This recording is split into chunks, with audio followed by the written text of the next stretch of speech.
Hey folks, this is JW with Stevens Family Outdoors, and Mama and I are in the back yard here, and we are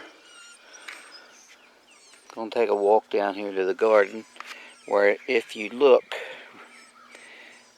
we've got our wood chips in. I was able to get them in last evening, but nonetheless, it was fairly uneventful. Glad to get that done. Now we can get our potatoes planted after I get this spread out. Also wanted to show you this peach tree here, the big stump here. It died up top, so I went ahead and cut it out, but I noticed that there was a shoot coming out that was still alive very much. So I left it on there and left the stump there so that we could monitor this and see how it's going to act and if it's going to produce it, or is it just going to, get overweight with fruit and then eventually break off or whatever. But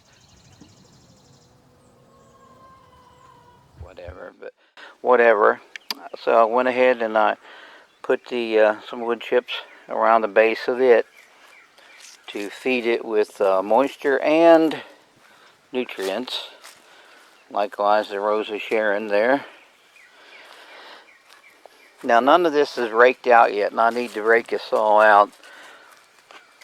Okay, so Mom and I are going to walk down here. There's our grapevine. Yeah. Here is... Lasted through that winter. I'm going to use my foot and show you the... Where's my foot? There it is. Okay, here's my grapevine. You can see my foot there shaking it. I've got to level all these wood chips out. And what I'll do is wherever you see wood chips up through here, then of course right down here, my strawberries right there in a box. That's before I realized that a box is not a smart way to do stuff because of the moisture level. But from the box all the way up here to where I'm at, down here to this area here and around the apple tree, it's all going to be 8 inches of wood chips, and we're going to place our potatoes in rows 3 foot apart and place the potatoes in those rows 1 foot apart, and however many I get in there, that this will be our potato patch.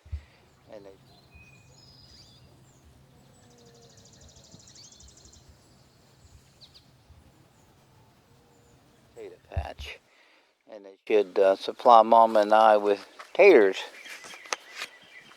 for the year, hopefully.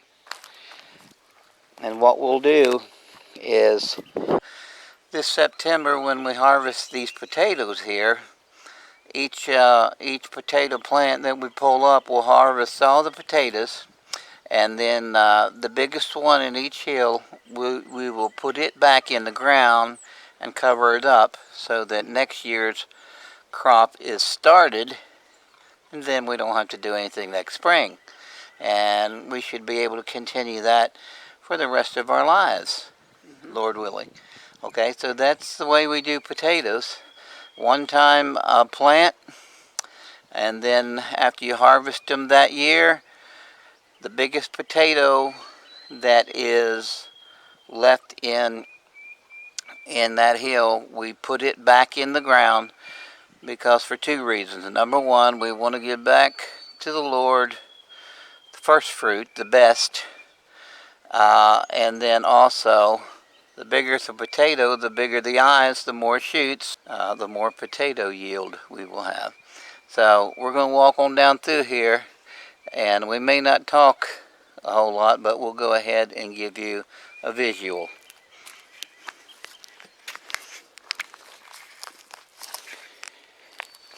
And this is our apple tree. I trimmed it back fairly good. Of course, it's got those little woodpecker holes in it, but that doesn't hurt anything. And of course, potatoes will be all around this, and it doesn't. The apple tree does not affect the thing. Then on down through here is the main garden where we'll have our beans,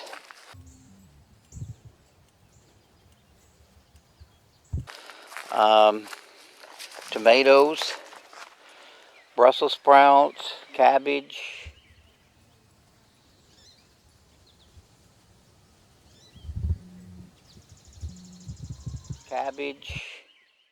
and possibly some cucumbers down on the lower end to the left. We also have some boxes up top there that will have Can't forget them cucumbers. I said okay, beans. the Green beans go up there. We'll put probably about 4 or 5 rows in there.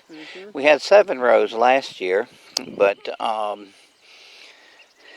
boy, that was almost more than we could handle. But we ended up selling a few bushel of those also. But I don't know if we're going to go to all that trouble.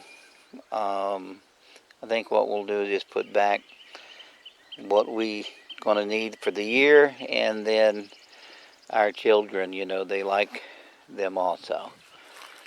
So I've got a lot of handwork down here to level some of this out and put some wood chips where it's a little thin, like right there where that grass is. Coming up is a little thin with wood chips, so I'll cover that up. Here are our strawberries that I was telling you about. They're in a wooden box, a raised bed, and as I've told you before, that I've come to the knowledge that raised beds are not the best way to do things, because when it does rain and they get moisture, all the moisture is going to fall straight through and soak all the way down to the original ground level and leave the strawberries not as moist as they could be. Also, you see wood chips on top of this strawberries here. What I do every fall is I'll cover the strawberry plants with about 4 inches or so of wood chips and cover them completely up. And then what happens is I do not have to do any thinning at all. What happens is that the old plants are not hardy enough to push up through the wood chips, but the new plants, which will be this year's crop bearer, are hardy enough to push up through, and it works very well on producing new plants every year coming up through. The old plants end up dying underneath and going back and nourishing the soil, whereas the new plants have enough vigor and energy to push up through the wood chips. I'm actually looking to see if anything is starting to come forth. I see the squirrels. Here we go. What is this? There you go. I think there's a strawberry starting to come up right there. I think the biggest downfall to this particular box down here, Dad, wouldn't it be because we started these boxes and we put topsoil and we put all kinds of stuff in here, then our wood chips. But now if we would have just had our wood chips and then we would have boxed it in with perimeter of the wood, then it would have been okay, because it would have been just like this. But it's because the boxes, we've already filled them up with our soils and with other things, and then put wood chips on top. So that's why. Right. Well, the wooden frame in itself is not the problem. No. It's the elevating with extra topsoil in Right. there that's higher than the original ground. Yeah. And of course, you know, water is going to do what? It's going to seek. Right. It's going to level itself out, and it's going to go down to the original ground level. Well, that's why I was saying for the viewer's discretion is that that would be letting them know that they can, you know, segregate with wood if they wanted to, but they don't need the topsoil on top and all that added to it. Right, yeah, you can do that. Right. You can just put the perimeter boards there if you wish, but no extra topsoil. Stay down on the original ground level. But in reality, it's not feasible to do that. I would, you know, once these dilapidate and go bad, I'll rip them out, and that is it. We won't put any more boards up. We'll just have the strawberries on the ground. Okay, Mama. As we look here now, you see some fence panels.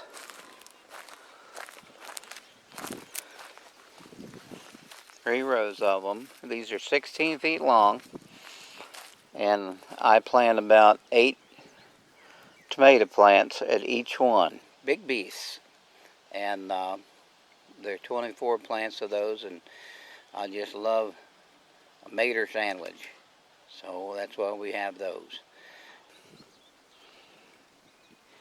And you know, that's gives me 2 dozen here of the, say, like big beef, that style tomatoes. And then in between these panels and these panels is an area here that we plant our Brussels sprouts, our cabbages, and things of such like that. And then we have at the bottom, say, let me see, yeah, in this area down here, an area where we can subsidize with whatever we want to put in at that time of year. Anything from, say, cucumbers, extra cucumbers, because we put a lot of cucumbers up top. Cucumbers, and then when they're pretty well done, we can go ahead and plant some beets or turnips in down there, you know, to utilize the ground all that we can. Okay, Mama's got my arm again. You see a tiller there. I do not use the tiller. I said this in a previous video. Do not use the tiller to disturb the ground. We used it one year to move the wood chips out so that in the rows, so that I could get down to ground level, to the top of the ground, and scratch it up to plant like beans and peas and corn, stuff like that. That's all we use the tiller for. And here, once again, 3 more panels.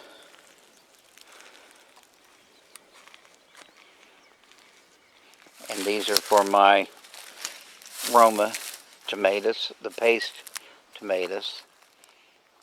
Okay, folks, we're down here to my Roma tomato patch, and they do extremely well down here. We've got, how many bushels did we get last year of the Romas, Mama? Oh my, several. 10, 15 maybe? Probably. Romas are one of the hardiest and one of the best tomatoes. And they're good eating too. A lot of people have the wrong idea. You can eat the Romas just like you do a regular tomato. They're real meaty and they're good. Very meaty, very sweet. From what I understand, you know, my taste buds tell me. And I love to just, I love to just get them off the vine, wipe them off, and eat them with some salt, just like an apple. Yeah, they're very good. So this is a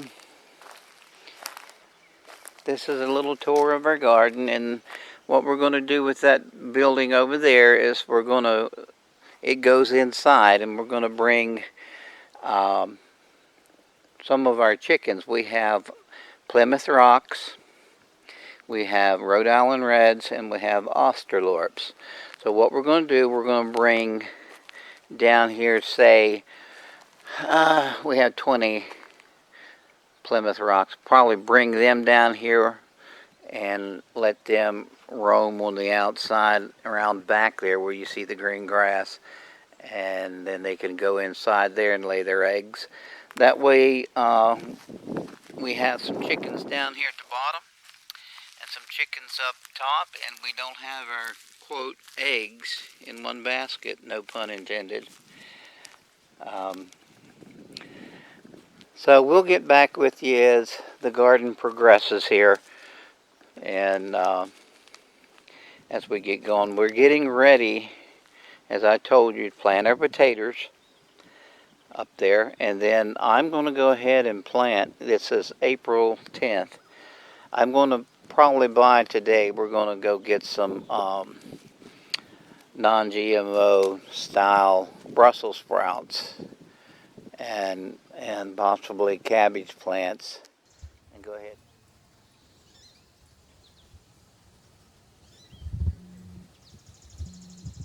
Plants and go ahead and put them out. They're pretty hardy. I think we're going to be okay. I'd rather take a chance and plant early things like Brussels sprouts and cabbage and have a jump start and possibly lose them. You can always plant them again later if you do lose them, but you can't plant them earlier. You can't plant them on April the 10th if you wait until May 1st. You can't go back and do that, but you can always replace plants that might freeze out if you get a super freeze. But normal weather this time of year, the Brussels sprouts and things of such are tolerant. So we've got a lot of work to do here, Maw and I. Yeah. And we're just so happy to be able to get out and do. You're trying to hide behind me there. There you go. It's a little chilly. A little chilly? Oh. But anyway, we're so glad that we have the health to get out and do this. And may not be as fast as we used to be, but slow and steady gets the job done. You're watching Stephen's Family Outdoors. Have a great day and God bless. God bless.